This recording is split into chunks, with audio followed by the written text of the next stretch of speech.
Jumbe ametekwa. Mmoja kati ya hawa watu 6 alikuwa amevaa nguo ya askari polisi, na wengine walikuwa wamevaa kiraia, na wakatenda jambo hili la kiharamia. Sasa toka usiku mpaka leo asubuhi pamekuwa na mambo mengi na heka nyingi. Tulipoingia hapa ofisini, amekuja ndugu Macha kutuelezea jambo hili lilivyotokea, na hakufanikiwa kuona nini kiliendelea baada ya ndugu Jumbe kuingizwa kwenye lile gari na watekaji hawa kukimbia nao. Hakufanikiwa kuona na kufahamu nini kiliendelea. Lakini watekaji hawa katika harakati za kutaka kuwakamata walikuwa wakiita wafungwe pingu, wafungwe pingu, wafungwe pingu. Walipoondoka na ndugu Jumbe, basi wakatokomea naye huko ambako hatufahamu walikwenda naye wapi. Asubuhi tukiwa hapa ofisini, wakati tunapokea taarifa kutoka kwa ndugu Macha ambaye alikuwepo kwenye hilo jambo, aliingia ofisini kwangu Afande Ibrahim ambaye alijitambulisha kwangu anatoka kituo cha Oyster Bay.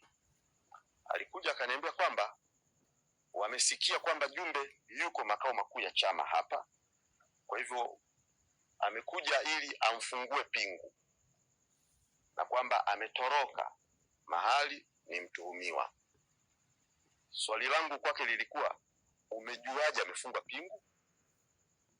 Na swala la pili likawa, ametoroka alikuwa kwenye mikono ya nani? Hiyo mikono ambayo unasema ametoroka, hao watu unawajua? Wamekwambia ametoroka? Na swali la tatu, unaponiambia kwamba ni mtuhumiwa, je, unafahamu kukamatwa kwake na anatuhumiwa na nini? Haya maswali hajapata majibu. Yamezidi kutupa mkanganyiko wenye uelekeo unaoeleweka kwamba nini kinaendelea nyuma ya jambo hili. Utekaji. Wakati ninaendelea na mazungumzo nao, nikampigia Afande ZCO, Afande Mafwele. Nikamwambia, ambaye nilimtafuta usiku kucha nilikuwa simpati. Nikampata leo asubuhi. Kwa Afande Mafwele nikaongea naye.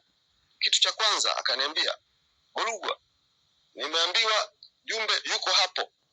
Amefungwa pingu, hizo pingu ngumu sana. Mtoeni afunguliwe pingu. Nikamuuliza, Afande Mafwele, umejuaje amefungwa pingu? Maswali haya. Sasa ndugu wa Tanzania wenzangu, baada ya mahangaiko yote hayo, tunamshukuru Mungu, na nipende kuwajulisha kwamba asubuhi hii familia yake, mke wake amenijulisha kwamba Jumbe amepatikana. Hivyo ninalisihi jeshi la polisi ambao ninyi ndio mmemfunga pingu, ninawaomba ndani ya dakika 45 nendeni nyumbani kwake mkamfungue pingu mlizomfunga. So Afande Mafwele, Afande Ibrahim, ndugu Jumbe amepatikana, yupo nyumbani kwake. Tunawapa dakika 45 mkamfungue pingu. Ni pingu ngumu kweli, na zimembana, zimemuumiza mikono na kumjeruhi. Amepigwa kichwani, anavuja damu. Amepasuliwa kichwa, alikuwa akipigwa kichwani na kitako cha bunduki. Amevunjwa upande wa kulia, hayupo katika hali nzuri. Na zile pingu zimembana mikono mpaka zimeitengeneza ganzi, mikono imevimba. Kwa Afande Mafwele, nichukue fursa hii kuthibitisha kwako na Afande Ibrahim kwamba nimejulishwa na familia kwamba yuko nyumbani. Nendeni mkamfungue zile pingu, alafu tuyazungumze sasa masuala yaliyojitokeza, utekaji na masimulizi nyuma ya jambo lote hili. Ndugu wa Tanzania wenzangu, sisi kama chama tunaiona hali ya hatari katika taifa letu, na hatari hii isiposhughulikiwa tunakwenda pabaya.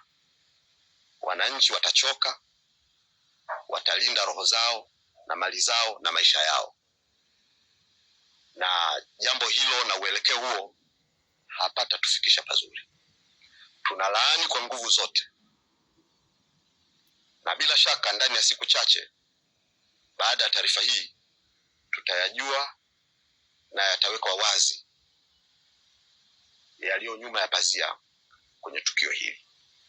Ninawashukuru, Mungu awabariki sana. Asanteni.